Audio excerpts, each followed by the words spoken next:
जय श्री राम। योगेश अनंत काले का सभी सुनने वालों को प्यार भरा नमस्कार। मित्रों, कल हमने देखा कि मोहम्मद सुल्तान औरंगजेब का सबसे बड़ा बेटा आगरा शहर में घुस गया, जम के लूटपाट की, परेशान किया लोगों को, बाद में किले में घुस गया।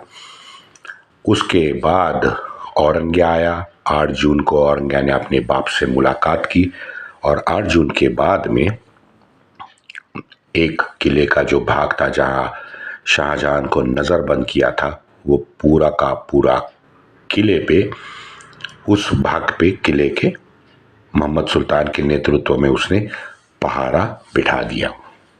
अब किला हाथ में आया तो सल्तनत भी हाथ में आने का चांस बड़ा प्रबल हो गया था। तो ये क्रूरात्मा अब रुकने वाला नहीं था।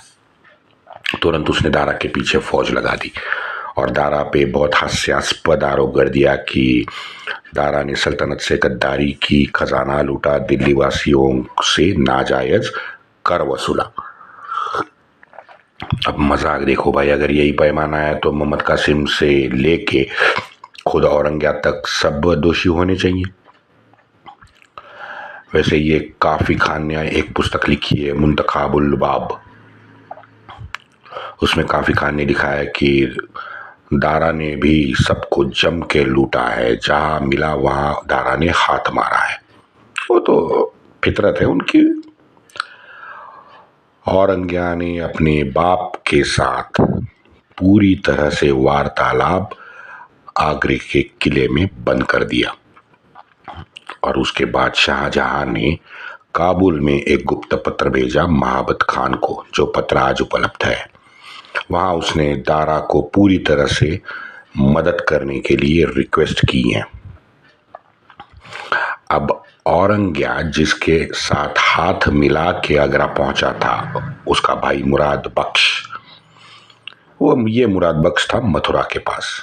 तो इस मुराद बख्श को औरंगजेब ने अचानक कैद कर लिया, क्योंकि देखो इसका शातिर दिमाग।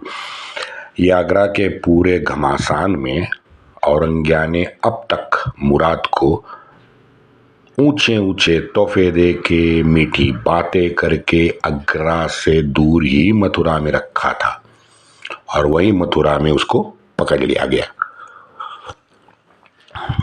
और जिस दिन पकड़ा है उस दिन रात को चारों दिशाओं में 4 हाथी उनके ऊपर कैदी बिठाए गए और सबको चारों दिशा में भेज दिया गया। क्यों? क्योंकि मुराद के पक्ष वाले पक्षधर जो थे सरदार अशराफ, वो भ्रमित हो जाए। वैसे मैं आपको बता दूं कि मुराद को आगरा ही भेजा गया। वहां उत्तर में दारा छुप छुप के लाहौर पहुंचा, लाहौर में जम के लाहौर वासियों को लूटा और 1 करोड़ रुपए जमा कर दिए। वहां बंगाल से सुलेमान शिको दंदनाता आगरा की तरफ बढ़ने लगा, लेकिन हरिद्वार में ही सुलेमान शिको को पता चला कि औरंगजेब ही फौज लेके उसके पीछे आ रहा है। तो ये सुन के फिर उसने इरादा बदला सुलेमान ने, और सुलेमान शिको कश्मीर भाग गया। यहाँ लाहौर में दारा के पक्ष में जो पक्षधर थे दारा के, वो लगातार कम होते जा रहे थे। तो साथी तो कम हो रहे थे, तो इनके छोड़े जाने से परेशान और हताश हुआ दारा मुल्तान भाग गया। मुल्तान गया, लेकिन वहां भी उसे खतरा लगने लगा तो वहां से ठट्टा भाग गया। अब मुल्तान से ठट्टा जाते वक्त बीच में जितनी भी नदियां दारा पार करता था, वहां सारी नावें दारा जला डालता था। इतना डर दारा के मन में बिठा दिया था। यहाँ सुलेमान शिको जो था, ये श्रीनगर, जैसे मैंने कहा कि श्रीनगर जा रहा था, तो बीच रास्ते में इनकी मानसिकता देखो, लुटेरे हैं तो मानसिकता वही है। अब श्रीनगर जा रहा था तो बीच में कुर्सीमा राजपूतों का इसने अपहरण किया, 2 लाख रुपए वसूले। अब वहाँ गांव में राजपुत्रों का अपहरण करके 2 लाख वसूले, तो भाई वहाँ मंदिर, हिंदू महिलाएं, उनके ऊपर बलात्कार, ये तो बनता है। तो वो भी सुलेमान शिकोह ने 3 दिन तक जम के किया। उसके बाद श्रीनगर पहुंचा। श्रीनगर के सुल्तान ने सुलेमान शिकोह का भव्य स्वागत किया और वो अपने किले में ले लिया। लेकिन था तो इस्लामी मोमिन, तो जैसे किले के अंदर पहुंचा, भाई सुलेमान शिकोह को कैदी बना दिया, उसकी सारी संपत्ति जब्त कर ली और उसको औरंगजेब के बेटे मोहम्मद सुल्तान के हाथ में सौंप दिया गया। अब इन पूरे शाही जो कैदी थे उनको लेकर मोहम्मद आगरा पहुंचा। वहां दारा के पीछे औरंगजेब मुल्तान तक अब पहुंच गया था। अब जैसे औरंगजेब आ रहा है ये सुना तो दारा फिर भक्कड़ भागा, और भक्कड़ भागने के बाद खबर मिली कि खाली पड़े आगरा को हथिया ने शुजा बंगाल से निकला है। अब ये खबर डरावनी थी, बिकॉज वो भी तो शहजादा था। तो ये खबर सुनने के बाद फौरन औरंगजेब वहीं दारा को वहीं छोड़ के दिल्ली लौट आया। लेकिन दिल्ली में उसको और बुरी खबर मिली कि उसके 3 खुद के इत्तेदार, प्रयागराज के, बनारस और चितपुर के, ये तीनों इत्तेदार अशराफ सरदार शुजा से जाके मिले हैं। अब मीर जुमला, जिसे दक्कन में कैद औरंगजेब ने कर लिया था, उस जुमला मुअज्जम खान को माफीनामा लिखवा के औरंगजेब ने छोड़ दिया और ये औरंगजेब से ऊपर उत्तर में आके मिल गया। अब सीधी बात है, इसीलिए तो छोड़ा था। यहाँ मुअज्जम ने अपने मीर जुमला ने उत्तर में आते वक्त बीच रास्ते पूरी की पूरी भाड़े की इस्लामी फौज इकट्ठा कर ली थी, जैसे शेर खान सूरी करता था। तो ये जो भाड़े की फौज थी ये शाही फौज के साथ मिल गई। तो सीधी बात है, शुजा के फौज का बैंड बजा दिया उन लोगों ने और शुजा वहां से भाग गया। औरंगजेब ने इस विजयी सेना के 2 भाग किए। एक को शुजा के पीछे लगा दिया, तो एक को दारा के पीछे लगा दिया। यहां थका हारा दारा भक्कड़ से कच्छ के रास्ते अहमदाबाद पहुंचा। यहां भी साला ये दारा ने 10 लाख रुपए की वसूली की, सोना चांदी और कीमती जेवरात पत्थर लूटे हैं।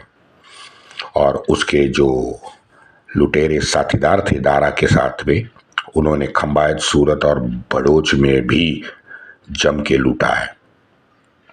अब औरंगजेब को पता चला कि दारा तो अहमदाबाद आ गया, तो ये सुन के औरंगजेब अजमेर की तरफ आगे बढ़ा।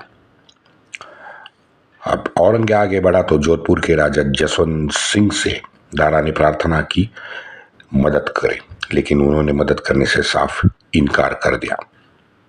वहां पूर्व में हार के बाद, जैसे मैंने कहा, शुजा भाग गया था, तो शुजा भाग के ढक्का पहुंचा और वहां उसने ढक्का के नजदीक रखान के हिंदू राजा से मदद की भीख मांगी।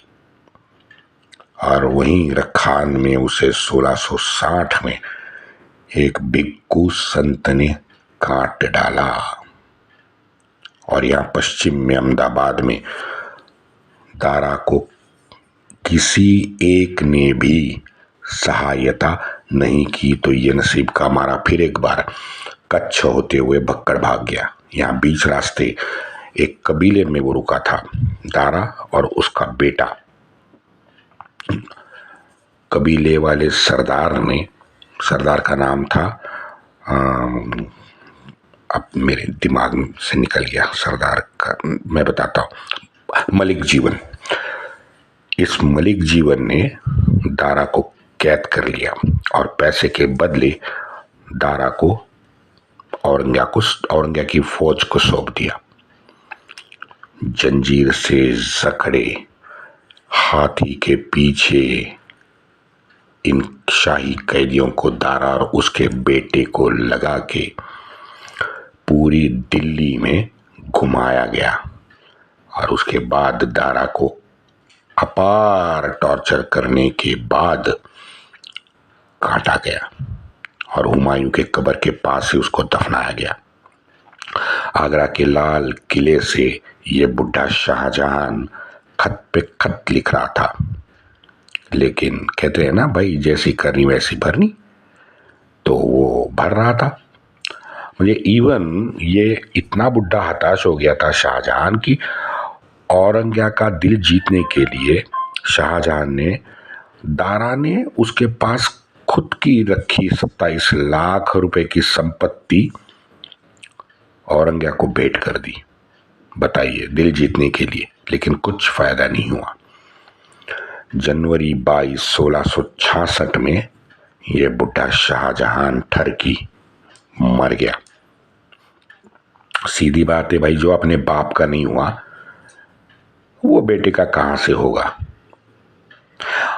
एक चीज हमें यहां बताया जाता है कि ये किले की जो शीशे वाली खिड़की है जहां से वो ताजमहल देखता था, और बाद में फिर मित्रों पता चला कि ये जो शीशा है वो आपने देखी होगी वो खिड़की, ये जो शीशा है ये एक आईएसआई डिपार्टमेंट का ही बंदा था, इंशा अल्लाह खान। अब ये इंशा अल्लाह खान ने ये खिड़की का शीशा लगवाया था 1920 में। अब देखिए, ये भी हमसे छुपाया गया।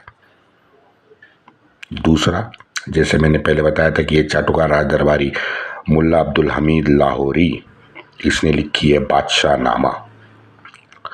वैसे ये लाहौरी सच में चाटुकार राज दरबारी था, क्योंकि वो दरबार में रोज मौजूद रहता था। उसकी ये जो पुस्तक है, ये एशियाटिक सोसाइटी ऑफ बंगाल जो है, ये कलकत्ता में आज भी मौजूद है। इसका मूल संस्करण पर्शियन है जो सभी जगह अवेलेबल है। उसके वही पुस्तक में हमारे मुल्ला हमीद ने लिखा है कि हाथ में आने से पहले, शब्द पे ध्यान दो मित्रों, हाथ में आने से पहले ये मंजिल राजा मान सिंह की थी। मान सिंह के भतीजे राजा जय सिंह के कब्जे में आई थी और यही मंजिल मुमताज के कब्र के लिए चुनी गई। ये मुल्ला हमद लिखता है। आगे लिखता है, यहाँ आला मंजिल के बदले में कुछ रकम राजकोष से नाराज जय सिंह को दी गई।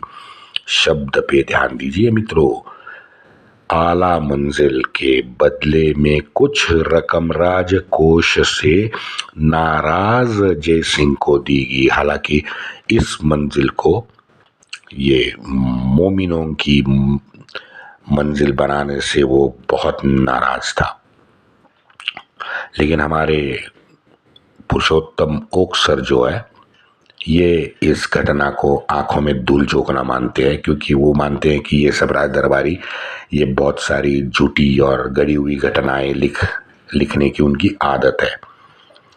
हालांकि हुआ यूं है कि जयसिंह को बिना उसके अनुमति के इस महल से निकाल के बाहर फेंक दिया गया था। इस महल का कब्जा करते समय उस महल की सारी वस्तुएं जो थी, संपत्ति थी, वो भी शाहजहां ने जब्त कर ली थी। सीधी बात है कि अगर रकम दी जाती तो किसी तात्कालीन लेखक ने किसी एक संस्करण में तो इसका उल्लेख जरूर किया होता। हमारे ओकसर ने ये गवर्नमेंट की जितनी भी बॉडीज है, आईएसआई है, इन सब को लेटर लिख के ये पैराग्राफ विशेषता लिख के उनको प्रार्थना की है कि भाई ये आला मंजिल ये जो पैराग्राफ है उस पर ध्यान दो और इसके बारे में आगे रिसर्च करो, क्योंकि बाकी सब समकालीन जितने भी लेख है उसमें इसको राजमहल नाम बताया है। जहांगीर ने इस राज का ताज करके नाम बदला और दे दिया नाम ताजमहल। अच्छा, इस ताजमहल की जब्ती के बाद बाकी कुछ नहीं बदल गया, तो सिर्फ उसका बेसमेंट जहां कब्र खोदी गई, इसकी दीवार पे कुरान की कुछ आयतें लिखी गई, उद्यान में बाहर लगाई गई बेल, केतकी थी, जाई, जुई, चंपा, इसका पूरा विवरण है वहां पे। उन सबको उखाड़ दिया गया। मयूर सिंहासन, चांदी के दरवाजे, सोने की रेलिंग, संगमरमर में तराश के बिठाए गए कीमती पत्थर थे या रत्न थे, वो शाहजहां ने अपने खजाने में जमा कर लिए। बाकी बेसमेंट और उसकी पूरी जो ऊपर वाली सीढ़ियां थी वो मिट्टी और पत्थर से दबाई गई।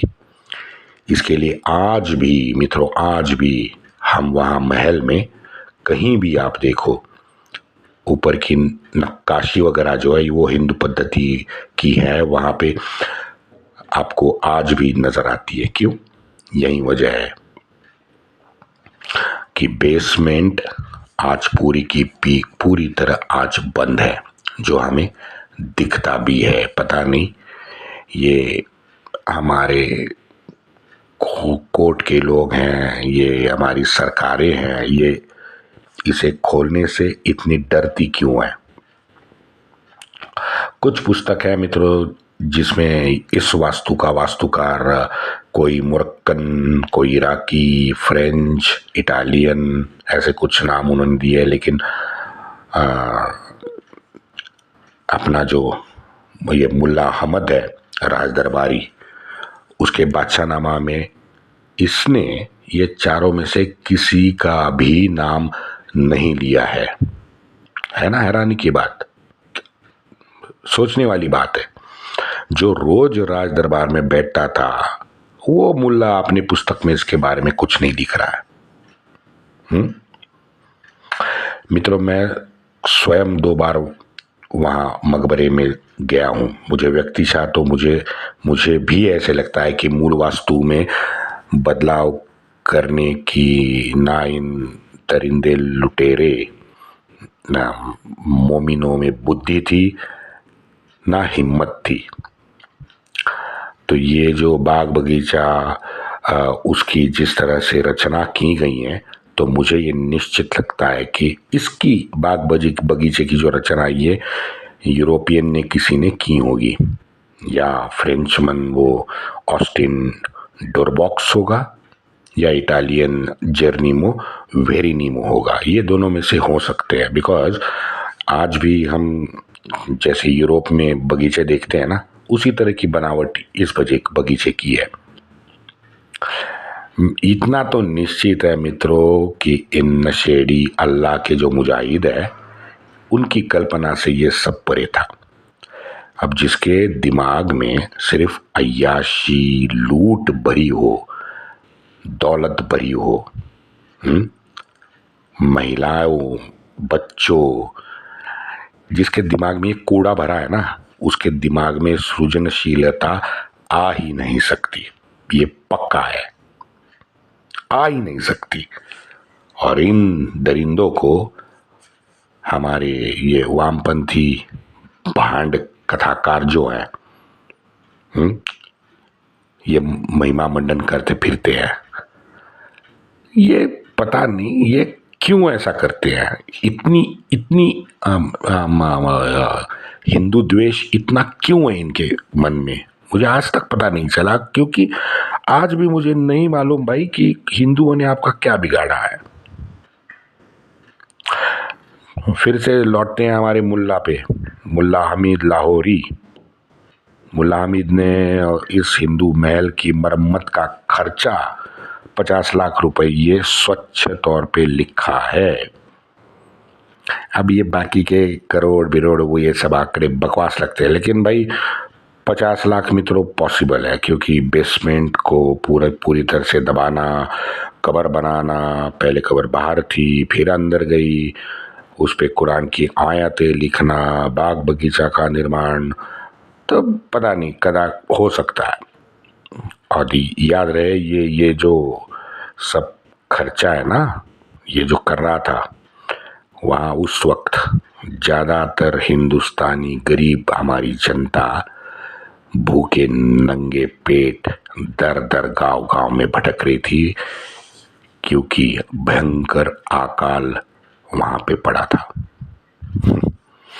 आज 2022 में जाके वो हमने टीवी पे देखा कि जयपुर के राज परिवार से कुछ आवाजें उठी है और उन्होंने कुछ मूल दस्तावेज भी प्रस्तुत किए हैं।